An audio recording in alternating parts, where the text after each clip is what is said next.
This is the rear seat cover kit for the Austin Healey BJ8 3000 models. This kit's been done in dark blue vinyl ambler. Bear in mind that vinyl was original for the majority of the BJ8s, however some did leave in what we refer to as leather faced, where certain elements are leather than the rest is vinyl, which we can also offer. We can also offer at the very premium end of things, everything in full leather, so all bits will be leather, so just bear that in mind.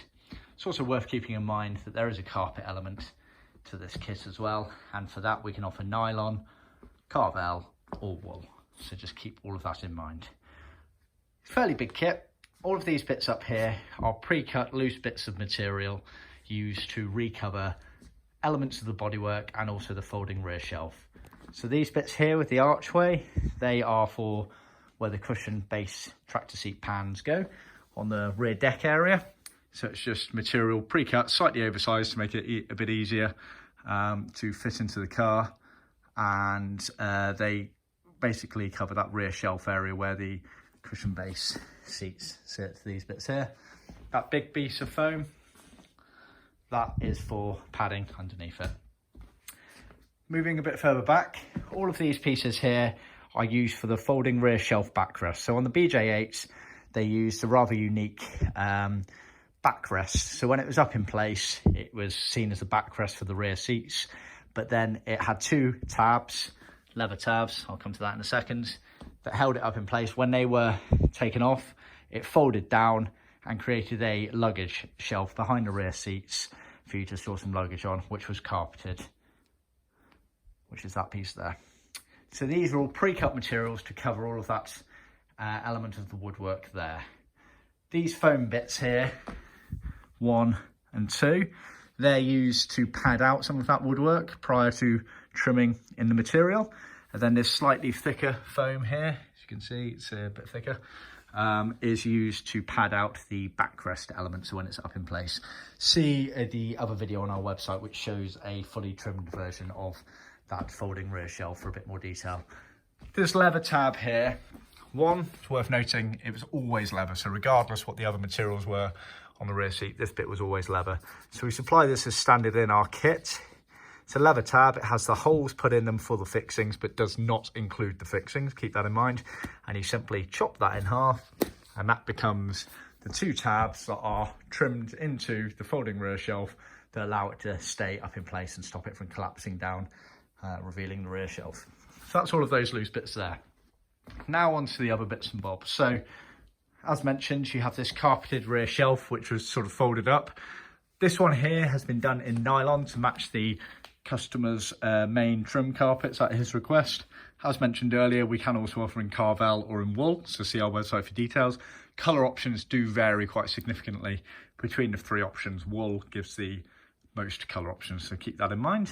So it's all stitched down the middle as original, and it has this vinyl tab on that to tuck round into the woodwork area of the folding rear shelf. Now, this is the backrest of the rear seat. So when the folded shelf is up in place against the bulkhead, this is what's on show and it becomes the backrest. Now this varied between vinyl and leather. The vinyl ambler versions, the majority that left the factory, were embossed. They had a HF-RF weld pattern, as you can see here. So it's a similar pattern to what went onto the rear wheel arch quarter panels. So that's what we do as standard for vinyl covers, which was the original specification. Keep in mind, we're one of the only companies in the world that has the correct tooling for that. So just bear that in mind. When it went to leather faced or full leather, they switched, because you can't emboss the leather in the same way as vinyl, they switched to pleating. So it's the same effect as this, basically, with these pleats. Ignore those weld lines. It would be literally just the pleats going all the way along like that. So just keep that in mind. It's also worth noting, on the vinyl ambler ones, they used, as standard, what I refer to as chrome piping. So it's black and silver string, effectively, in a clear plastic piping. Very unique to the BJ8s, and I might be wrong on this, but I'm fairly sure we're the only company in the world that can offer that original spec material.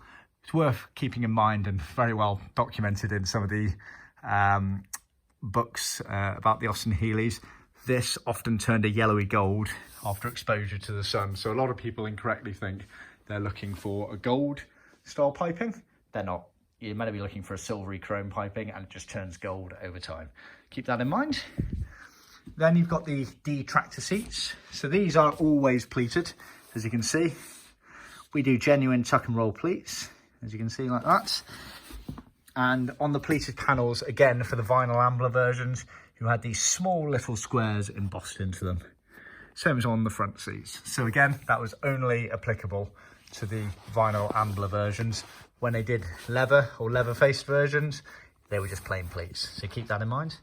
And again, it had the chrome piping as original there. You can see our labels are on them there. So that is the BJ8 free seat kit. Quite a confusing one because of the different options on there, both for the originality spectrum of things.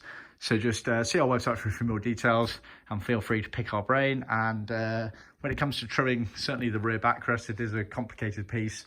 So do reach out to us. We can guide you through it. See our handbook for more details.